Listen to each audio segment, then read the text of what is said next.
Prying open a door before quickly stumbling through, I clutch at my shattered section of my carapace as I slide up against the closest wall and slump down against it with a thud. Extracting what little medical supplies I was assigned while I was still in orbit before the landing, along with whatever I was able to snag from the few corpses I stopped at during the retreat, from one of my pouches, I quickly began tending to my wound. As I did so, I allowed my mind to do the one thing it was able to, which was running through all the events which had occurred in the last few months, whilst contemplating just how much High Command was wrong about the humans. Just a couple of days ago, I had just finished basic training and was swiftly assigned to the 13th Warrior Contingent, which itself was deploying alongside a dozen other of its sister regiments to a human system, which had just been cleared out by one of the Grand Armadas of the Confederation. The humans were a strange bunch, determined to maintain peace in their little section of space where they formed their own little federation with a few of their neighboring species. This small federation, despite being made up of such little territory, quickly became a regional economic power rivaling the Confederation itself. Of course, this could not stand, as only the Confederation could be allowed to maintain such an economic status, and given that the humans and their allies seemed determined to stay peaceful, High Command deemed the Humans Federation to be a prime conquest, which should prove no problem for the great Confederation military. In this notion, they were proven wrong. Despite the humans' formerly peaceful outlook and stance, the Confederation soon found full fleets of ships contesting their Grand Armadas with savage ferocity.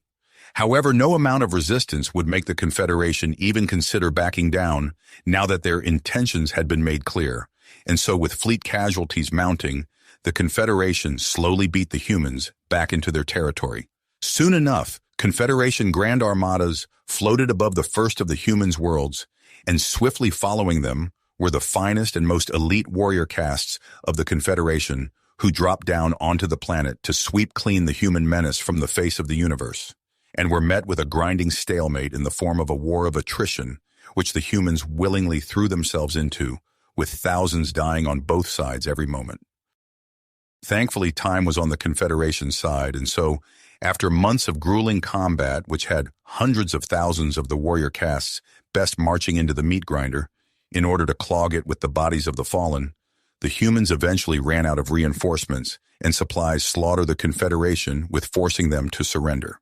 It was at this point that I came into the picture as my and my sister regiments were trained up and deployed into the next human system to be secured by the Grand Armada, which looked to have been drained of its former grandiose size. As I secured myself into the crash harness of the drop shuttle in preparation for the descent down to the ground, I listened to the speaker as the pre-recorded message from High Command played in the background, listing how the humans were nothing but weak, spineless, and undisciplined. At the time, I believed the words of High Command to a fault, as surely they would not feed us the false information. However, after a single day of deployment, I fully understood that they would and did do so in a heartbeat.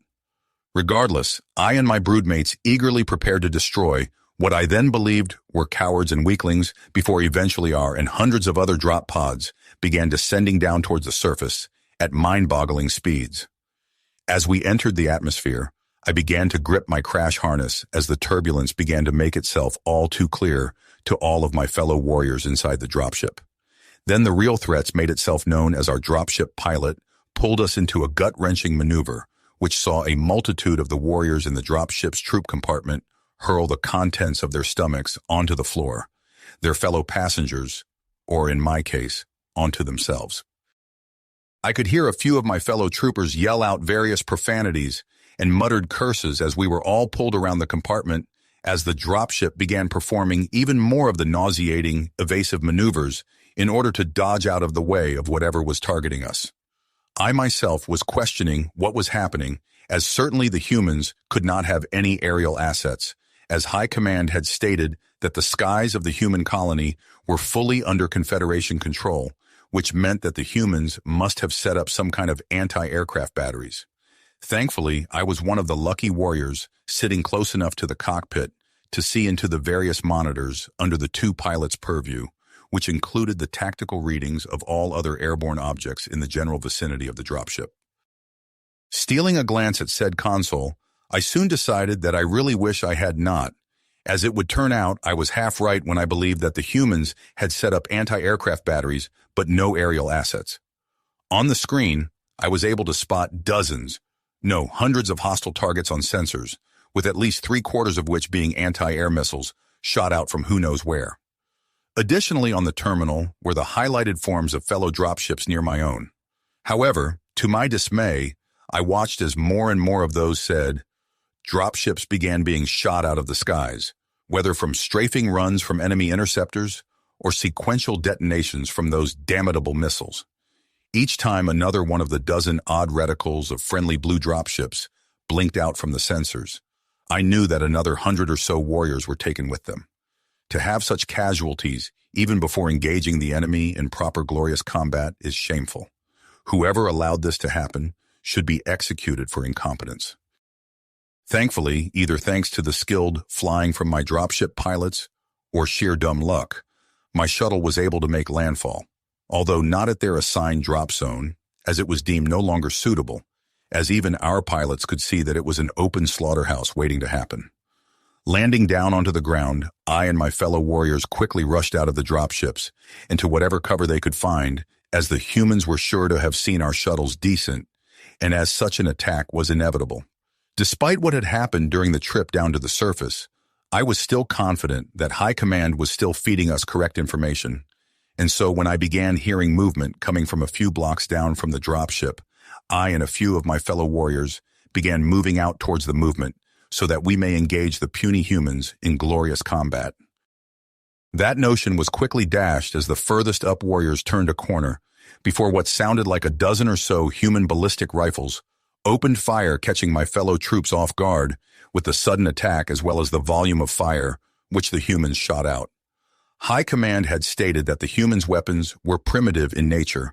and would prove of no consequence for us warriors on the ground.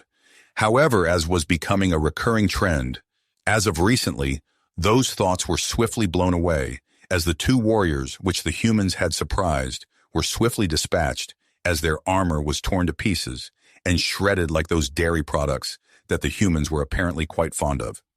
Jumping into as much cover as I could find, I managed to not be hit by the thunderous fire of the human squad's weapons. However, more than a few of my fellow warriors were less than lucky.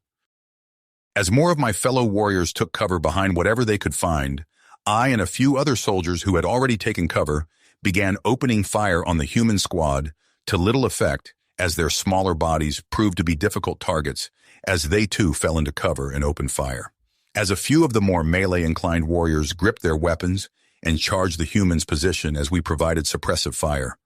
I recalled another bit of High Command's report, which stated that humans were physically weak and would crumble once we reached melee range.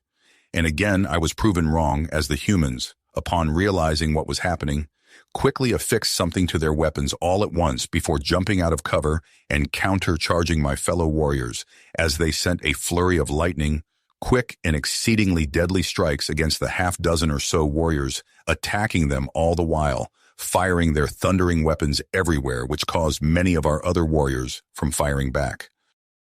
With such a ferocious display unfolding right in front of me, I went against my honor, my commanding officer's instructions to hold the line and attack, and the half a year's worth of indoctrination which basic training had instilled into me, and began running like all hell was let loose. As I ran, more than a few devastating human bursts slammed into my carapace, cracking and puncturing wherever they hit. However, I did not cease in my sprint, other than to quickly snatch a satchel of medical supplies from one of the downed warriors. And now here I was, sitting down against a concrete building of human design, doped up on medical painkillers, and just barely patched up enough to not die on the spot with something slamming the door open from outside. You know, High Command also said that the humans would torture and execute the few prisoners that they could manage to capture. God, I hope we were wrong again. You have reached the end of the story. If you enjoyed this story and want to support us, please leave a like and subscribe to our channel, and for every comment that says 88, I will heart every single one of them. Thank you for your time.